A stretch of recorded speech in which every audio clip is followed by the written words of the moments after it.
la question des bassines, elle est simple. C'est que on s'est dit que pour réussir à maintenir l'eau, alors on a bien sûr des barrages, on a ce qu'on appelle des retenues collinaires, c'est-à-dire qu'on va utiliser le réseau hydrographique principal. Donc tu sais, c'est l'espèce de chevelu qui draine les territoires. Et en fait, tu vas réussir à mettre une sorte de barrière, un mini barrage qui va permettre de conserver l'eau. Alors ça, c'est un système qui peut être intéressant et qui peut soutenir des petites agricultures locales qui fonctionnent. Il faut juste faire attention à un truc, c'est que si tu mets des barrières partout sur tous les chevelus, à la fin, tu n'as plus de cours d'eau.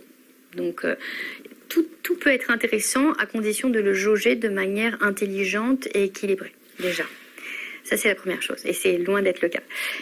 Deuxième chose, la question des bassines, c'est qu'on va prélever massivement dans l'eau des nappes phréatiques et qu'on va prendre cette eau qu'on va mettre ensuite en surface dans des bâches PVC d'une quinzaine de piscines olympiques à peu près, l'équivalent, et on va en mettre un peu partout. Et on va considérer qu'il faut remplir cette eau. Alors l'argument qui est donné, c'est on prélève le trop-plein d'hiver pour le conserver pour les agriculteurs l'été. Et sur le principe, c'est assez joli sur la carte postale, parce que tu dis, mais pourquoi les pauvres derrière, ils n'ont rien l'été, et pourquoi tu leur donnerais pas finalement ce qu'ils ont l'hiver? Dans la réalité, c'est un peu plus compliqué. C'est-à-dire que tu as une eau qui est prélevée massivement dans les nappes, mais cette eau, elle est censée, au printemps, servir à soutenir le cours d'eau. Et justement, quand le cours d'eau va être à sec, il faut imaginer que quand tu vois un cours d'eau avec de l'eau et qu'il n'a pas plu, c'est pas l'eau du cours d'eau, en général, c'est l'eau des nappes. Sauf quand il y a des canals dérivatifs, etc. Mais dans la majeure partie, c'est la nappe qui redonne son eau au cours d'eau qu'on n'a plus. Et donc cet équilibre, tu le coupes. Quand tu prélèves massivement dans la nappe, et c'est pas des petites quantités, et que tu la mets en surface, tu vas déjà créer une déconnexion entre la nappe et la rivière. Donc cette déconnexion fait que la rivière va être 2 fois plus à sec, plus rapidement, avec tout l'écosystème qu'il y a autour. Alors bon, d'ici là, nos poissons derrière dorment encore heureux avec leur antidépresseur, mais il n'empêche que on est quand même sur ce système complètement impensable de déconnecter des milieux qui étaient connectés entre eux à des fins d'utilisation superficielle, et tu crées un problème. C'est-à-dire que l'eau que tu vas chercher en profondeur, tu vas la mettre en superficielle. Et donc, finalement, tu vas la soumettre à l'évaporation massive. Si tu accrois en plus le nombre de vagues de chaleur ou de canicules, ben, ça accélère encore plus le système.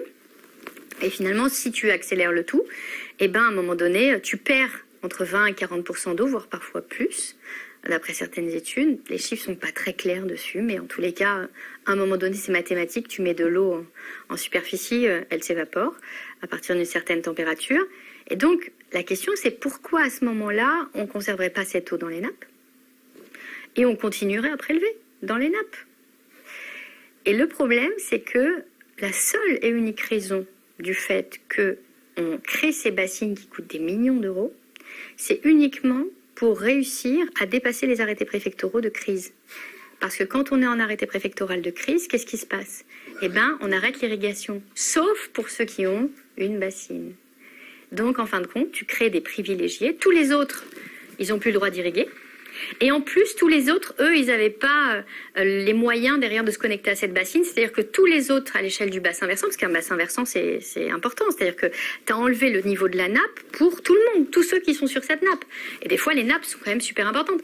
Et en fin de compte, qu'est-ce qui se passe? Tous ceux qui avaient un petit forage derrière peu profond, eh ben, en réalité, eux, ils ont plus d'eau 2 fois plus vite. Je me dis, si peut-être qu'on explique les choses comme ça, peut-être qu'on comprendra que c'est pas possible. Et deuxième chose, qui est un énorme mensonge, mais c'est un truc de dingue, comme les gens regardent ça et se disent « Ah ouais, c'est important », c'est que on te dit « Ah là là, il faut vite qu'on prélève cette eau, en fait, parce que sinon, après, elle part dans les rivières et on la perd. » Et je comprends pas comment un argument de cette sorte peut encore être sorti aujourd'hui en 2022 avec le niveau de connaissance qu'on a.